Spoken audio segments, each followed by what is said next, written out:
Un mois après les vendanges en Champagne, c'est au tour du vignoble britannique de connaître une récolte extraordinaire. Nous sommes ici dans le Hampshire, à Hambledon. Ce jour-là, 80 vendangeurs anglais, polonais ou roumains, embauchés par une agence d'intérim, œuvrent dans les vignes, hautes et larges, composées des mêmes cépages qu'en Champagne. La main-d'œuvre locale n'est pas facile à trouver, peu aguerrie à ce type de travaux. Mais quelques jeunes sujets de sa gracieuse majesté se sont laissés séduire. C'est un bon boulot pour se faire de l'argent, parce que c'est pas trop compliqué et tu peux causer avec les autres. Tu peux aussi apprendre à les connaître. Ouais, tu te fais plein de copains.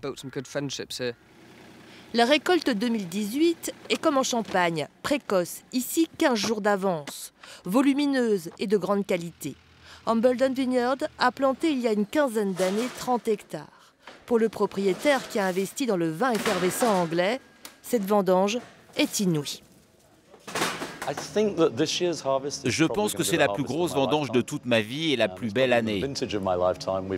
Nous avons une fabuleuse floraison, le soleil a brillé pendant toute la période de mûrissement, très peu de pluie en juin, juillet et août.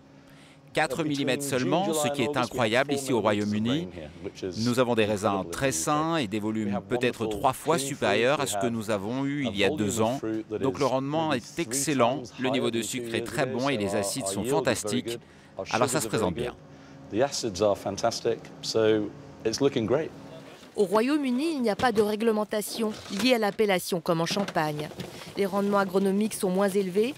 Ils se situent généralement entre 4 et 8 000 kilos par hectare, selon les années. On fait 2 années en une cette année. Ça va nous compenser 2012 où on a des rendements très très faibles, une qualité médiocre. Donc on n'a pas de système de réserve comme chez nous on a en Champagne, mais on cueille toute la récolte quand on a des récoltes importantes. À quelques miles de Brighton dans le Sussex, le vignoble de Whiston Estate.